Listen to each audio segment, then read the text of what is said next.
ಹರಿಯಾಣದಲ್ಲಿ ಸ್ವತಂತ್ರ ಸರ್ಕಾರದತ್ತ ಕಾಂಗ್ರೆಸ್ ಹೆಜ್ಜೆಯನ್ನ ಇಡ್ತಾ ಇದೆ. ಈ ಕಡೆ ಜಮ್ಮು ಕಾಶ್ಮೀರದಲ್ಲಿ ಅತಂತ್ರ ವಿಧಾನಸಭೆಯ ಲಕ್ಷಣಗಳು ಆರಂಭಿಕ ಹಂತದಲ್ಲಿ ಕಾಣಿಸ್ತಾ ಇದೆ. ಜಮ್ಮು ಕಾಶ್ಮೀರದಲ್ಲಿ ಇಂಡಿ ಕೂಟಕ್ಕೆ ಟಫ್ ಫೈಟ್ ಕೊಡ್ತಾ ಇದೆ ಬಿಜೆಪಿ. ಜಮ್ಮು ಕಾಶ್ಮೀರದಲ್ಲಿ ಪಕ್ಷೇತರರೇ ನಿರ್ಣಾಯಕ, ಕಿಂಗ್ ಮೇಕರ್ಗಳು ಅವರೇ ಆಗ್ತಾರೆ. ಹಾಗಾದ್ರೆ 10 ಸ್ಥಾನಗಳಲ್ಲಿ ಮುನ್ನಡೆಯನ್ನ ಪಕ್ಷೇತರರು ಕಾಯ್ದುಕೊಳ್ತಾ ಇದ್ದಾರೆ. ನಾನಾಗಲೇ ಹೇಳ್ತಾ ಇದ್ದೆ ಯಾವ್ಯಾವ ಪಾರ್ಟಿಗಳಿದಾವೆ ಅಲ್ಲಿ. JKLF ನಿಂದ ಹಿಡಿದು Rashid engineer party, Sajad Lone party, ಎಲ್ಲರದ್ದು ಒಂದೊಂದು ಪಾರ್ಟಿ, ಪ್ರತ್ಯೇಕವಾದಿಗಳೆಲ್ಲರೂ ಪಾರ್ಟಿ ಕಟ್ಕೊಂಡು ಓಡಾಡ್ತಾ ಇದ್ದಾರೆ ಅಲ್ಲಿ. ಸೊ ಅವರೆಲ್ಲರಿಗೂ ಕೂಡ ಜನ ಮಣೆ ಹಾಕಿದ್ದಾರೆ ಆಯಾ ಭಾಗದವರು ಅನ್ನೋದು ಕುತೂಹಲ. ಸೊ 90 ಕ್ಷೇತ್ರಗಳ ಪೈಕಿ 71 ಕ್ಷೇತ್ರಗಳ ಟ್ರೆಂಡ್ ಸಿಕ್ಕಿದೆ. PDP 4 ಕ್ಷೇತ್ರಗಳಲ್ಲಿ ಮಾತ್ರ ಅಲ್ಲಿ ಲೀಡನ್ನು ಕಾಯ್ದುಕೊಳ್ಳೋದಕ್ಕೆ ಇಲ್ಲಿ ತನಕ ಯಶಸ್ವಿ ಆಗ್ತಾ ಇದೆ. Others 10, BJP 26, Congress plus NC 31 ಕ್ಷೇತ್ರಗಳಲ್ಲಿ ಲೀಡನ್ನ ಕಾಯ್ದುಕೊಳ್ತಾ ಇದೆ. ಸೊ ಲಾಸ್ಟ್ ಟೈಮ್ ಕೂಡ ಇಂಥದ್ದೇ ರಿಸಲ್ಟ್ ಸಿಕ್ಕಿದ್ದು. ಬಿಜೆಪಿಗೆ 25 ಸಿಕ್ಕಿದ್ರೆ PDPಗೆ 28. ನಂತರ ಅವರಿಬ್ರು ಜೊತೆಗೆ ಬಂದರು. ಈಗಲೂ ಅಂಥದ್ದೇ ಟ್ರೆಂಡ್ ಕಾಣಿಸ್ತಾ ಇದೆ. ಜನ ಒಬ್ಬರಿಗೆ ಮಣೆ ಹಾಕೋದಕ್ಕೆ ಇಲ್ಲಿ ಮನಸ್ಸು ಮಾಡಿಲ್ಲ ಅನ್ನೋದು ಈ ಮೂಲಕ ಗೊತ್ತಾಗ್ತಾ ಇದೆ. ಆರಂಭದಿಂದಲೂ ನಾನು ಹೇಳ್ತಾ ಇದ್ದಿದ್ದು ಈ ಇತರರು ಅಂತ ಹೇಳ್ತಿದ್ದಲ್ಲ, 10 ಕ್ಷೇತ್ರದಲ್ಲಿ ಈಗ ಇವರು ಮುನ್ನಡೆಯಲ್ಲಿದ್ದಾರಲ್ಲ, ಈ 10ಕ್ಕೆ 10 ಒಂದೇ ಪಾರ್ಟಿಗೆ ಸಪೋರ್ಟ್ ಮಾಡೋ ಜನ ಅಲ್ಲ. ಅದರಲ್ಲಿ ಪ್ರತ್ಯೇಕತಾವಾದಿಗಳಿದ್ದಾರೆ. ಪ್ರತ್ಯೇಕತಾವಾದಿಗಳು ಬಿಜೆಪಿಗೆ ಸಪೋರ್ಟ್ ಮಾಡಲ್ಲ, ಅವ್ರು ನ್ಯಾಷನಲ್ ಕಾನ್ಫರೆನ್ಸ್ ಜೊತೆ ಚೆನ್ನಾಗಿದ್ದಾರೆ. ಹಾಗಾಗಿ ಇಲ್ಲಿ ಆ ಇತರರು ನಿರ್ಣಾಯಕರು ಅಂತಕ್ಕಂಥದ್ದನ್ನು ನಾವು ಚುನಾವಣೋತ್ತರ ಸಮೀಕ್ಷೆನಲ್ಲೂ ಕೆಲವು ಕಡೆ ನೋಡಿದ್ವಿ. ಈಗಲೂ ಕೂಡ ಅದೇ ರೀತಿ ಕಾಣಿಸ್ಕೊತಾ ಇದೆ.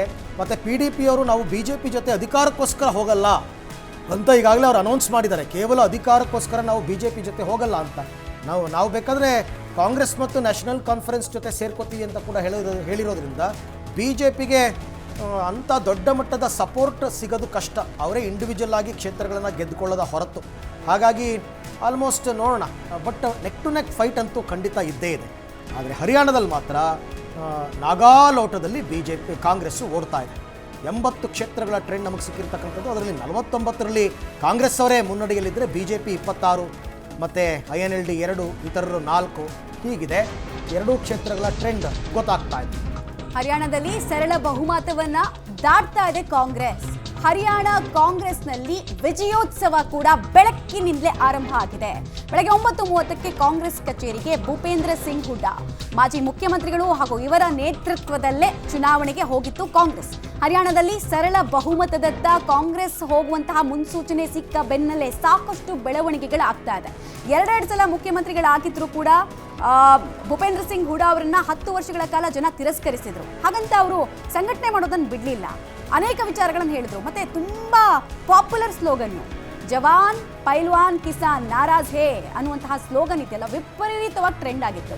ಸೊ ಅದರ ಲಾಭ ಪ್ರಾಬಬ್ಲಿ ಕಾಂಗ್ರೆಸ್ಗೆ ಆದಂಗೆ ಕಾಣಿಸ್ತಾ ಇದೆ. ಸೊ ಟ್ರೆಂಡ್ ಅಂತೂ ಹಾಗೆ ಕಾಣಿಸ್ತಾ ಇದೆ ನೋಡಿ. 54 ಕ್ಷೇತ್ರಗಳ ಲೀಡನ್ನ ಕಾಂಗ್ರೆಸ್ ಕಾಯ್ದುಕೊಳ್ತಾ ಇದ್ರೆ BJP 29 ಕ್ಷೇತ್ರ ಕುಸಿದು ಹೋಗ್ತಾ ಇದೆ. ಅಲ್ಲಿ 29 ಕ್ಷೇತ್ರಗಳ ಲೀಡ್ ಇದ್ರು, ನಂಬರ್ ಲೆಕ್ಕದಲ್ಲಿ ತುಂಬಾ ಕುಸಿದು ಹೋಗ್ತಾ ಇದ್ದಾರೆ ಅವರು. ಅದರ್ಸು 5 ಕ್ಷೇತ್ರಗಳ ಲೀಡನ್ನ ಕಾಯ್ದುಕೊಳ್ತಾ ಇದ್ದಾರೆ. ಇದು ಹರಿಯಾಣದಲ್ಲಿ 90 ಕ್ಷೇತ್ರಗಳ ಲೀಡ್ ಕೂಡ ಸಿಗ್ತಾ ಇದೆ ನಮಗೆ.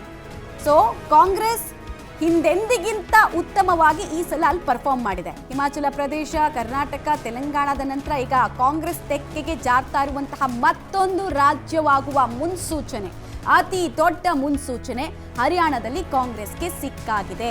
ದಲಿತ ಓಟ್ಗಳ ಕನ್ಸಾಲಿಡೇಷನ್ ಹಾಗೂ ಜಾಟ್ ಸಮುದಾಯದ ಕನ್ಸಾಲಿಡೇಷನ್ ಚೆನ್ನಾಗಿ ವರ್ಕೌಟ್ ಆದಂಗೆ ಮೇಲ್ನೋಟಕ್ಕೆ ಕಾಣಿಸ್ತದೆ. ಬಿಕಾಸ್ ಆ ಪ್ರಾಬಲ್ಯ ಇರುವಂತಹ ಕ್ಷೇತ್ರಗಳಲ್ಲಿ ಕಾಂಗ್ರೆಸ್ ಅಲ್ಲಿ ಮುನ್ನಡೆಯನ್ನು ಕಾಯ್ದುಕೊಳ್ತಾ ಇದೆ, ಲೀಡನ್ನು ಕಾಯ್ದುಕೊಳ್ತಾ ಇದೆ. BJPಗೆ ನೋಡಿ 29 ಕ್ಷೇತ್ರಗಳಲ್ಲಿ ಮುನ್ನಡೆ.